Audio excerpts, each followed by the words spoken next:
Hello everybody, today we take a look at an action figure from the Transformers line. This is Titanium Optimus Prime, War Within Optimus Prime. This is the way the figure is usually called because it is based on the character's appearance on that War Within comic book. Now, it is quite a unique figure. I'll show you why in a minute, but before than that, I know that the War Within story was some kind of an origin story for Optimus Prime, showing some of the backgrounds and back history of how he came to be that known hero. And to complete that background story, I think I might show you the figure with some of his previous incarnations, or well, actually not previous toy-wise, but here we have Orion Pax from the Generations line, nice figure, and here we have Optimus Prime from the original G1 line that came out in the 80s. Now, those two figures, Prime and the Titanium Prime, have in common the fact of being partly made of die-cast metal. Now, this one is partly made of die-cast metal, while the titanium figure is almost entirely die-cast, which makes the figure very heavy. It adds some nostalgic value to the toy if you want, but also gives it some issues. The figure itself looks decent. Its vehicle mode is kind of faithful to the comic book, aside from that gap here, because you can really get it to stay in there. Oh, that's a little bit better, but still there's a gap there. The figure itself looks nice, and it's got one of the nicest transformation patterns in all the titanium line. Still, it's not that great. Anyway, we have 6 wheels, and it does roll, but it is really heavy, so be aware of that. And I can already tell you almost everything I touch here is die-cast metal. The front is die-cast metal, the cockpit is die-cast metal, those shoulder armor that will be shoulder armor are die-cast metal, those gray parts which will be the forearms are die-cast metal, and all this blue behind there is die-cast metal. Plastic, we only have those tiny bits that will form the toes. Anyway, as far as accessories go, we have with the figure a nice stand, which is a nice addition for collectors if you want. Looks nice, but again we have a flaw here because there are no foot pegs. It's just smooth. It's got some detailing, but there are not foot pegs, and the figure has 2 very heavy and 2 very smooth die-cast feet, so it will slide and fall over.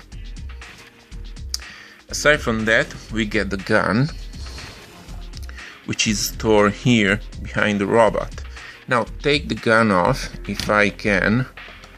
You can see the arms falling apart already.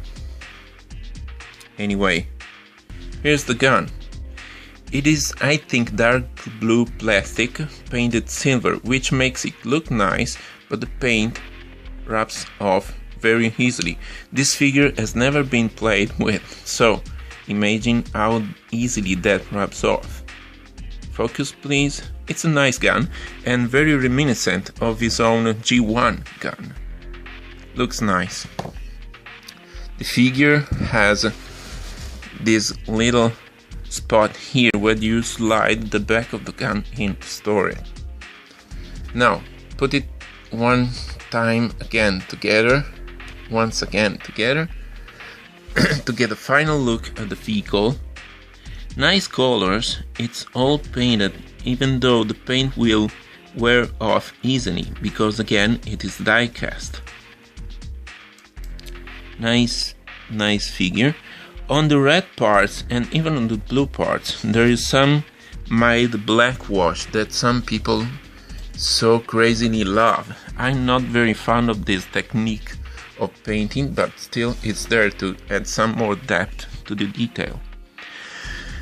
Now the transformation. First thing we do, unplug those side pods or engines from the main truck, like so. They will literally fall over. Then rotate the figure and extend it. These will form the legs. Now we can fold the figure. Underneath there, this is still die-cast metal.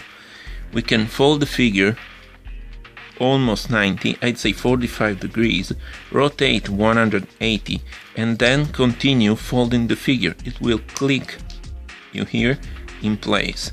And we have the robot's chest. That looks nice. Down there, fold out the feet of the figure. It's got tiny toes individually articulated, like so. And we get robot feet. Split the legs, and you have most of Optimus Prime's body formed. Now we fold the arms into position, but before that, straighten them, rotate the lower portion 180, and slide out the fists. Fold out this red armor on the side, please. Okay, like so. Now you can click. It does snap the arm into position. Now it does snap, but it will anyway fall out, because it does snap, but the die-cast is too heavy for the plastic joints of the figure. Do the same on the other side. Rotate this part, fold the arm a little bit, pull out the fist, fold out the red armor. Oh, come on. And it snaps out. That happens. Okay. And we have arms for Optimus Prime. Now, take this last bit here, the cockpit, fold it backwards all the way and down, and pull out his head, like so. We have the figure. Put it back. It does look nice. I'm cutting a little bit of his head off, but okay. There it is. The figure looks nice. It's got a decent amount of articulation, not as much as we get today, but it's decent. Even though the joints are plastic and will not hold the weight of the figure. Now, it's behaving pretty good here because he has to prove me wrong, but it's not very easy to pose that guy. What can I say? I can try to put the gun in his hand. Should look nice. Okay, it does. And stand him on his base, like so. Stand, please. It looks nice. For just exposition, it's a nice figure. If you want to play with it, you will wear off most of its paint, which is bad, and it is frustrating to transform. Aside from that, I don't have much more to say, and good night.